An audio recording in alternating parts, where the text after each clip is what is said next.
EPRA mnajua ya kwamba ukiongeza bei ya mafuta Kenya lazima unamaliza consignment ile ilikuja kwa bei ya chini.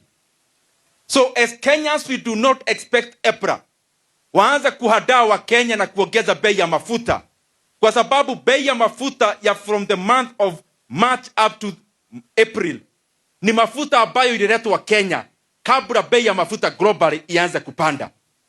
Kwa hivyo ile ukora mnapanga ya kuongeza bei ya mafuta this week, tutaonana ya nyinyi. Ya pili, the government introduced the reason why, na muangalia hivi, mafuta ikishuka globally ilitoka $100 billion per barrel, ikashuka hata $54 per barrel. Wakenya hawakuona ikishuka, walikuwa inateremshwa na shilingi na shilingi mbili, haikiteremuka vile mafuta globally iliteremuka. Kwa sababu gani? Kwa sababu in the first 2 years serikali wakaongeza VAT katika mafuta ya 8%. Kitambo ilikuwa 8%, wakaongeza 8%, now it is 16%.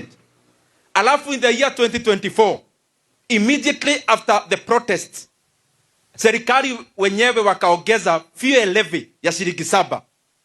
Walitime vile mafuta ilikuwa inashuka, wakaongeza shilingi 7. Sasa nataka niwaeleze my friends, sasa mafuta haishuki tena, inapanda. Hiyo shilingi 7 mliongeza ya fuel levy na VAT, a time has come, you must remove it, kwa sababu you cannot transfer the rise in prices entirely to consumers. Vile mlisukisha mafuta na shilingi 1 kama peremende, vile ilikuwa inashuka zaidi katika global market prices. Hata saa hii sasa imeanza kupanda. Msitupee Kiswahili. VAT muondoe ile ya 8%. Na ile fuel levy ya shilingi 7 lazima ile ilisainiwa na minister in the last quarter of 2024. It has to be removed, because I know you are planning either this week or in the next month. Mnajaribu ati mkuja muambia wa Kenya mnaongeza mafuta kwa over 10 shillings per liter, ati muanze kusema ni Iran. Mnaongezaje bei ya mafuta haraka na ikishuka mna take months kushukisha?